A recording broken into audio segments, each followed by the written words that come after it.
Hello music fans, you're watching Death by Unicorn, where we talk about metal, rock, and prog music, and this is New Music's Alive in 2025. I'm going to talk about 8 new releases that came out over the past week and give my quick first impressions of them, and I'll talk about them in my order of preference. Starting with Philosophobia, I think that's how you pronounce the band name, and The Constant Void is the name of their album. This is their second album. It came out on July 11th. They're a multinational progressive metal band, and I'm on the border between putting this in my excellent tier and my near masterpiece tier. It's right on the edge here. So for now, I'll just round down because I still need some more listens to determine if it's going to get my near masterpiece stamp. So excellent tier for them for Philosophobia, like a mixture of philosophy and a phobia. I've never heard their debut album, but I heard the single from this album called King of Fools ahead of time. That's a great single. I put this album on my list to check out. Definitely an album to check out if you're a fan of Dream Theater and Pain of Salvation. It's got that more classic, traditional progressive metal sound from the 90s, but also some more modern progressive metal sounds, like for fans of Haken.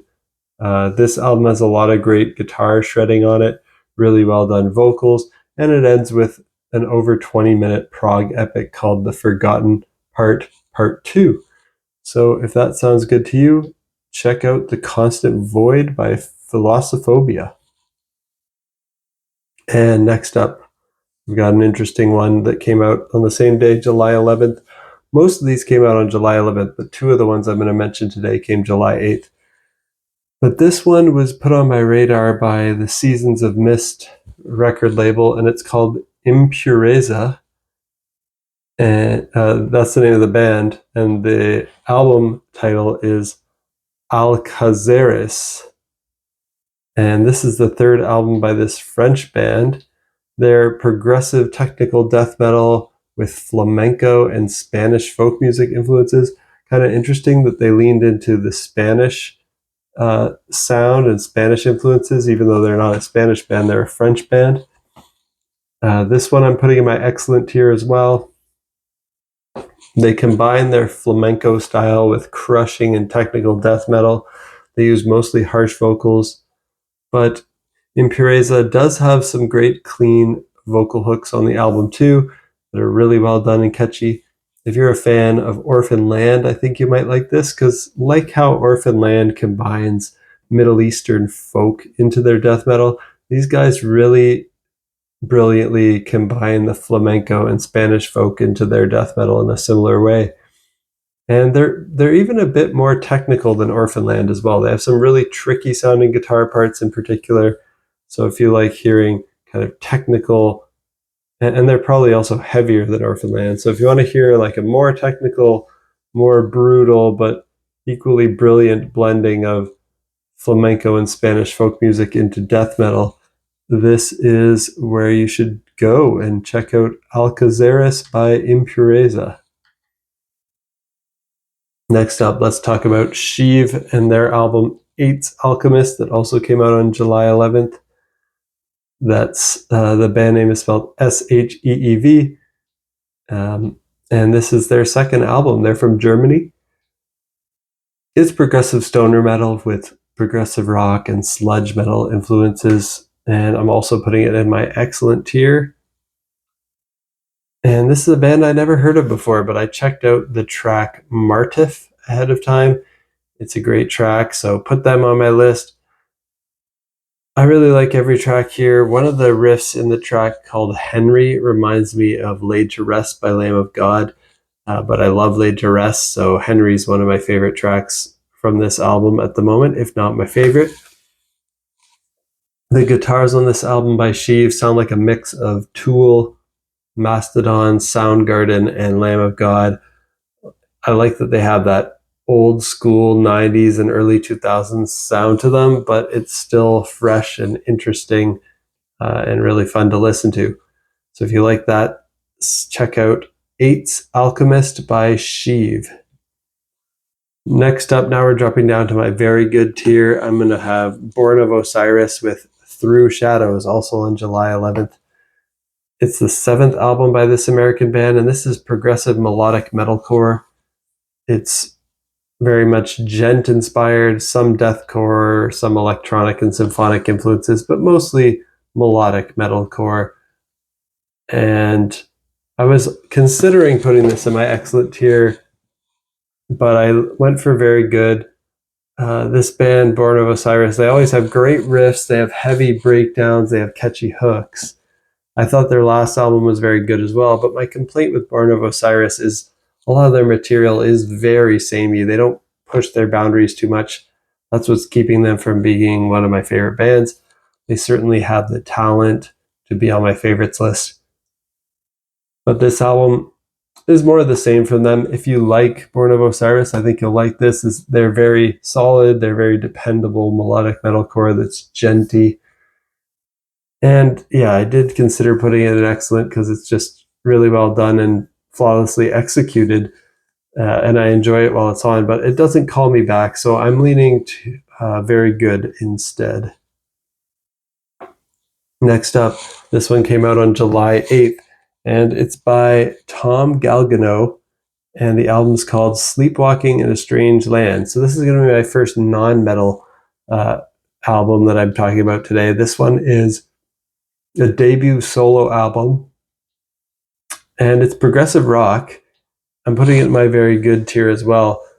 Tom Galgano is an American musician from the band Is, a band that I really enjoy and love a lot. He's a great songwriter and performer. He's a multi-instrumentalist and vocalist.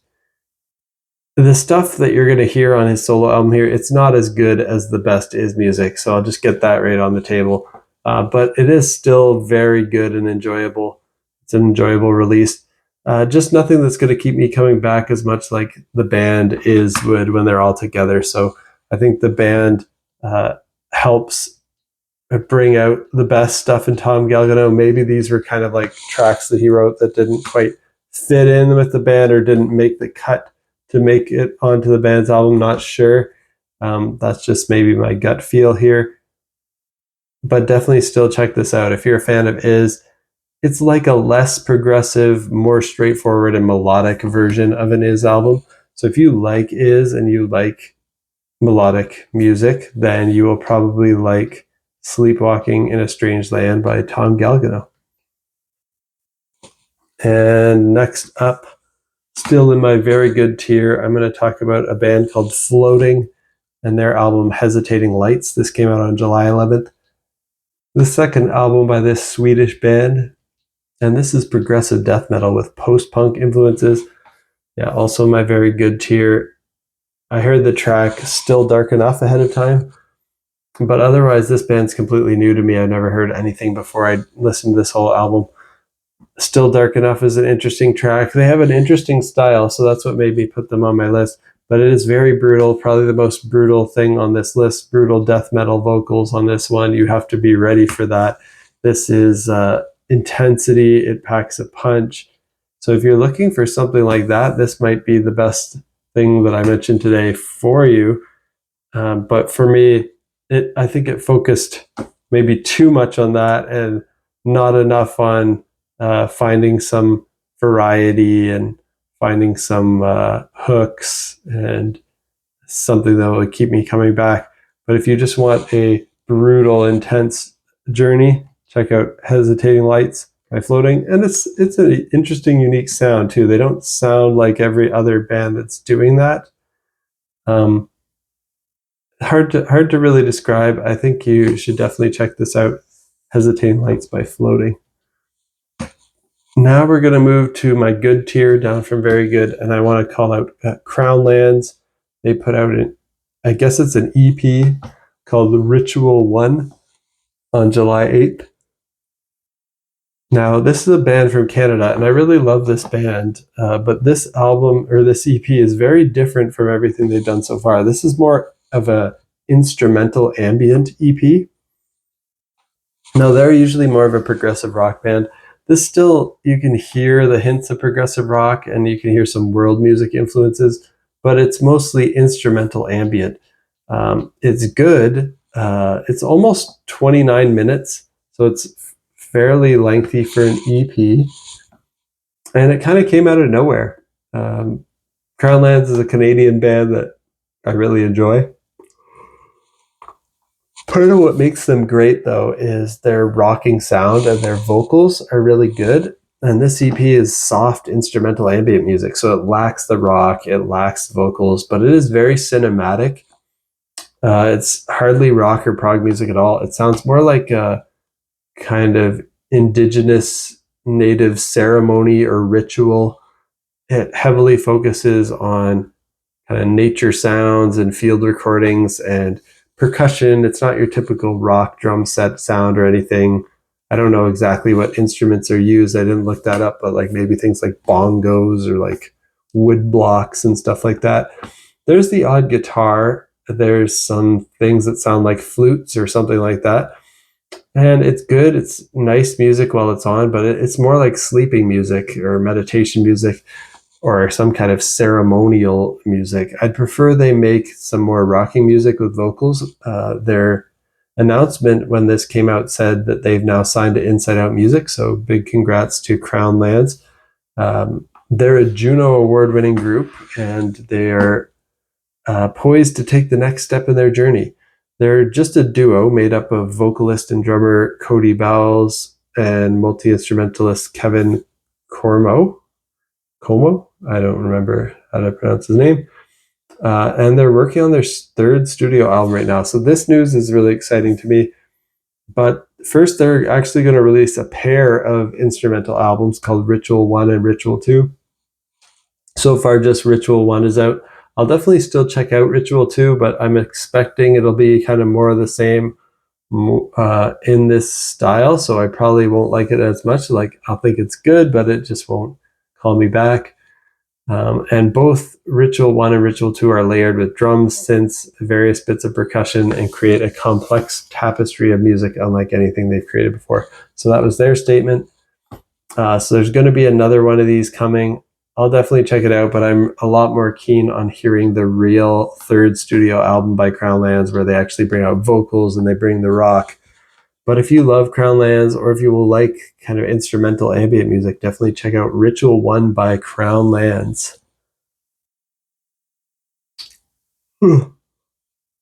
Speaking of kind of ambient, chill, mostly instrumental, electronic-y sounding things, Bring Me the Horizon put out an album called Low Files, and this is not really an album either. It's more of a remixes project. Bring Me the Horizon's a band from the UK, and usually they kind of do more of this alternative metal, metalcore mixed with pop, emo, pop rock kind of thing. And they started out as a deathcore band, but they've gone a lot more mainstream. But this album's more electronic. It's kind of ambient electronic, lo-fi hip-hop remixes of their past, a bunch of songs from their past. And I'm putting this in my good tier as well. Not definitely this is the weakest one on my list today that I'm talking through, but it's kind of just not really my style. I took this out as a curiosity. It's an hour and 20 minutes of mostly instrumental remixes of Bring Me the Horizon tracks. There's some vocal moments included, and it's good. It's pleasant while it's on because this band writes catchy melodies, and it's neat to hear them interpreted this way. But hearing this kind of lo-fi ambient electronic hip-hop thing it's not really my style. But if you do want some more chill ambient vibes to study to or something, maybe this would be a good album for you.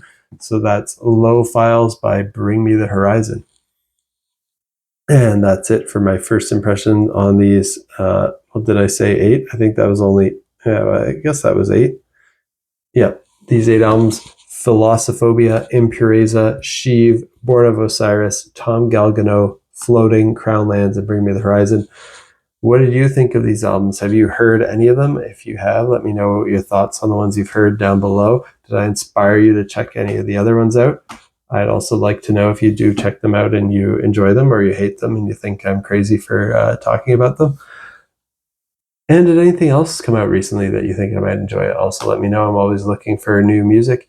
If you like metal, rock, and prog music, you've come to the right channel. I talk about it weekly.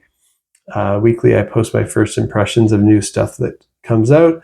And in between those weekly posts, I occasionally do other videos on random topics. I'm trying to remember what one of the last ones I did was.